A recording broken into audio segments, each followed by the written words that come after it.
Dan gak gampang juga bagi Sintayong untuk melatih Indonesia. Dan jelas terlihat dia ingin agar Indonesia maju dalam sepak bola. Artinya apa? Dia perlu membangun fondasi yang kuat, yang tidak akan roboh dalam minimal 10 tahun ke depan. Selain itu juga, dia ingin agar pemain-pemain keturunan Indonesia bisa membela timnas Indonesia untuk meningkatkan level permainan dari Indonesia. Dan gak ada salahnya juga kan. Jika tidak ada pemain-pemain diaspora Indonesia di Piala Asia kali ini, saya gak yakin Indonesia akan bisa bermain seperti yang kita saksikan. Saya gak yakin sama sekali. Walaupun para pemain diaspora Indonesia juga punya kekurangan mereka sendiri. Tapi dengan hadirnya mereka ini juga meningkatkan kepercayaan diri dari para pemain lainnya. Sehingga mereka percaya diri dalam setiap pertandingan Indonesia. Dan timnas Indonesia sekarang ini sebetulnya belum matang. Masih setengah matang. Dan seperti yang kita ikutin perkembangan beritanya, selain juga Sintayong mendapatkan tawaran dari negara lain, ada juga target lainnya kan dari PSSI yang menetapkan target bahwa Sintayong harus membawa timnas Indonesia U23 lolos dari fase grup Piala Asia U23. Nah ini tentu tidak mudah bagi Sintayong, apalagi kita tahu grupnya juga berat ya. Dan Piala Asia U23 itu kan bukan di kalender FIFA ya, jadi belum tentu juga nanti para pemain diaspora bisa membela timnas Indonesia. Ya kalau para pemain yang berasal dari kompetisi domestik kita harapkanlah nanti dilepas ya oleh klub mereka masing-masing ya, kita harapkan seperti itu biar gak ada polemik lagi seperti sebelumnya. Tapi gak akan gampang bagi Sintayong. Dan saya pikir gak ada salahnya juga dari PSSI memberikan target tambahan, tapi PSSI pun harus paham bahwa yang dilakukan oleh Sintayong itu sesuatu yang di atas kertas mustahil. Tapi poinnya sekarang ketika Sintayong mendapatkan tawaran dari negara lain, ya jangan sampai Sintayong ini lepas. Karena ini fondasi yang dibangun ini adalah oleh Sintayong. Tidak pernah ikut Piala Asia, terus tiba-tiba dikasih target masuk 16 besar. Jadi bukan target yang realistis? Tidak realistis. Dengan materi komposisi yang ada? Terserah, mau materi kayak gimana, tidak realistis. Gimana kalau gua sih, menurut gua ini sangat realistis bagi Indonesia karena dipimpin oleh STY. Kita ini mengontrak pelatih yang bukan kaleng-kaleng. Usai selesai STY jadi pelatih Korea 2018 di Piala Dunia, kita mengontrak dia dengan harga sangat mahal, dengan CV-nya dia yang luar biasa, tentu ekspektasi kita harus tinggi. Karena kalau cuma targetnya hanya bertahan di sekedar di Piala Asia atau lolos Piala Asia, kita bisa pakai pelatih selain STY. Nggak perlu pelatih kelas Piala Dunia. Kita meng-hire STY, PSSI meng-hire STY dengan harga sangat mahal, wajib menetapkan target yang sangat tinggi. Kalau nggak ya percuma. Ngapain? Ini kan STY ini bukan cuma-cuma, bukan gratisan dia ngelatih timnas kita. Dia dibayar secara profesional. Jadi PSSI wajib menuntut target setinggi-tingginya. Tapi ada proses juga, Bud. Lu nggak bisa juga kan langsung ini balik tangan. Gini kan, lihat aja di Jerman ini. Tapi 4 tahun Bang dia udah megang. Dari 2020 Jerman nih, sampai juara dunia ini butuh 3 kali Piala Dunia. Itu kompetisinya udah hebat. Dari 2006 persiapannya Cleansea diganti Jokowi kan dia asisten. Habis itu yang ini di Absel baru kejuaraan di Brazil. Tapi kan ini levelnya Piala Asia, Pak. Lu ya sama aja, ini pemain kan baru semua, baru pengalaman perlu. Peringkat FIFA itu mengkonfirmasi soal kualitas dan pengalaman, jam terbang. Kembali lagi, itulah yang gue melihat hal yang positif yang gue ingin sampaikan, di samping dengan banyak kekurangan juga. It's okay, ini sebuah proses. Target kita yaitu 4 tahun ke depan. Gimana kita bisa benar-benar bersaing di Piala Asia. Itu jauh lebih penting.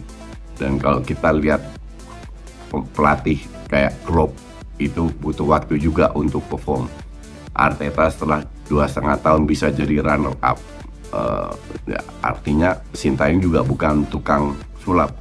Kalian tahu pada saat dia masuk habis itu kena COVID, nggak bisa ngapa-ngapain juga. Jadi bukan 4 tahun tapi kepotong ya 1,5-2 tahunan. Jadi sebenarnya dia baru mulai aja dengan datangnya beberapa naturalisasi. Karena STY ini kan ini banyak yang pro kontra juga dengan keberadaan dia, dan STY sudah sukses membawa tim nasional kita lolos ke babak 16 besar dari fase grup di Piala Asia yang berlangsung kemarin di Doha atau di Qatar, dan dia mendapatkan sambutan yang luar biasa ketika Indonesia mencatatkan sejarah di Piala Asia untuk pertama kali lolos ke babak 16 besar. Nah, muncullah berita tentang ada negara lain yang naksir, ya, ingin mendapatkan jasa atau kepelatihan dari seorang STY.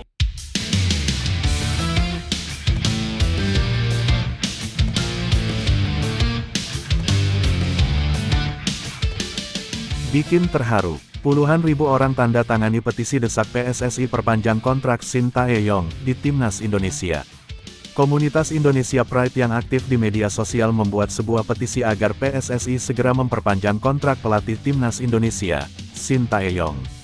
Petisi yang diajukan oleh seseorang bernama Divo Sasendra itu muncul di laman ceng.org pada Rabu, tanggal 31 Januari tahun 2024. Menurut keterangan yang ditulis oleh Divo, petisi ini muncul karena keresahan supporter Timnas Indonesia atas kontrak Shin Tae-yong yang akan habis pada Juni tahun 2024. Adapun petisi ini dibuat karena mayoritas pendukung Timnas Indonesia di media sosial mendukung perpanjangan kontrak STY sesegera mungkin, tulis Divo. Mereka juga khawatir kejadian seperti yang dialami oleh Luis Milla ketika kontraknya tidak diperpanjang PSSI bakal kembali terulang. Ketika itu, Luis Milla sukses membawa perubahan di tubuh Timnas Indonesia tetapi kontraknya tidak diperpanjang oleh PSSI. Komunitas Indonesia Pride tidak ingin kejadian seperti kasus Luis Milla terjadi kepada Shin Tae-yong yang membawa perkembangan bagi skuad Garuda. STY selama 4 tahun COVID 2 tahun, melatih Timnas Indonesia telah membawa Timnas Indonesia ke perubahan yang luar biasa, bukan hanya secara permainan tapi juga pencapaian, katanya. STY berhasil meloloskan Indonesia ke Piala Asia setelah 17 tahun dan untuk pertama kalinya Timnas Indonesia lolos ke 16 besar Piala Asia. STY juga untuk pertama kalinya meloloskan Indonesia ke Piala Asia U23. Selain itu STY juga membawa perubahan signifikan ke ranking Indonesia dari peringkat 176 ke 142 FIFA, tambahnya. Menurut mereka dengan prestasi yang ditorehkan pelatih asal Korea Selatan tersebut, tidak ada alasan PSSI memutus kontrak Shin Tae-yong. Jadi, seharusnya tidak ada lagi alasan PSSI menunda atau mengulur-ngulur waktu untuk perpanjangan kontrak STY, karena yang kami khawatirkan akan ada negara-negara lain yang akan melakukan penawaran terhadap STY selama nasibnya digantung PSSI, katanya. Selain itu, target dari Ketua Umum PSSI, Erick Thohir, yang menyebut STY harus meloloskan Timnas Indonesia U23 ke 8 besar Piala Asia U23 tidak bisa jadi acuan. Pasalnya, Piala Asia U23 tidak masuk agenda FIFA sehingga para pemain terbaik Indonesia berpotensi tak akan bergabung. Akankah proses Timnas Indonesia selama 4 tahun yang sudah baik ini akan dipertaruhkan hanya demi turnamen yang bukan agenda FIFA, katanya. Jika kalian puas dengan performa dan pencapaian Timnas Indonesia di bawah asuhan STY, tanda tangani petisi ini, saatnya kita bersatu untuk menyuarakan suara-suara kita, tutupnya. Sampai berita ini diturunkan pada Kamis tanggal 1 Februari tahun 2024 pukul 12 waktu Indonesia Barat, sudah ada 47.956 orang yang menandatangani petisi ini. Berita selanjutnya, Justin Hubner beri sindiran berkelas bagi pengkritik Timnas Indonesia. Bek Timnas Indonesia, Justin Hubner memberikan sindiran berkelas kepada pihak-pihak yang meragukan kemampuan skuad Garuda di Piala Asia 2023. Pada masa persiapan Timnas Indonesia jelang Piala Asia 2023, banyak pihak meragukan tim asuhan Shin Tae-yong ini dapat berbicara banyak. Terlebih lagi, Timnas Indonesia berada di grup yang sangat berat bersama Jepang, Vietnam, dan Irak. Timnas Indonesia pun selalu menelan kekalahan dalam berbagai laga uji coba sebelum turun langsung di Piala Asia 2023. Marcelino Ferdinand dan kawan-kawan kalah 2 kali dari Libya, 0-4, 1-2, dan dihajar Iran, 0-5. Kemudian, Timnas Indonesia pun berada di peringkat kedua terendah ranking FIFA sebelum turnamen tersebut. Timnas Indonesia yang berada di ranking 146 hanya lebih baik dari Hong Kong yang kini berada di posisi 150. Keraguan akan kemampuan skuad Garuda semakin memuncak tatkala Timnas Indonesia memulai Piala Asia 2023 dengan buruk. Indonesia harus menelan kekalahan 1-3 dari Irak sehingga mulai banyak orang pesimistis target lolos ke babak 16 besar gagal tercapai. Namun, penampilan Timnas Indonesia di laga kedua kontra Vietnam membaik sehingga mampu meraih kemenangan dengan skor 1-0. Asa untuk lolos ke babak 16 besar kembali muncul saat timnas Indonesia akan menghadapi Jepang di laga terakhir fase grup. Meski kalah dengan skor 1-3 dari Jepang, penampilan Indonesia banyak menuai pujian. Pasalnya, Indonesia bermain tanpa rasa takut dan sempat memberikan perlawanan kepada Samurai Biru. Timnas Indonesia akhirnya lolos ke babak 16 besar secara dramatis lewat jalur peringkat ketiga terbaik. Pencapaian tersebut juga mendapat apresiasi dari banyak pihak karena untuk pertama kalinya, Indonesia lolos ke fase 16 besar. Di babak 16 besar, timnas Indonesia menghadapi Australia yang merupakan langganan peserta Piala Dunia. Sempat bermain apik di awal pertandingan, Indonesia harus menyerah dari Australia dengan skor telak 0-4. Kendati demikian, Justin Hubner menilai bahwa pencapaian timnas Indonesia merupakan bukti bagi para pengkritik. Membuktikan semuanya salah, tulis Justin Hubner dikutip dari akun Instagram pribadinya. Sementara itu, bagi Justin Hubner hasil ini menjadi bukti bagi dirinya sendiri setelah sempat mendapat kritik di laga uji coba kontra Libya.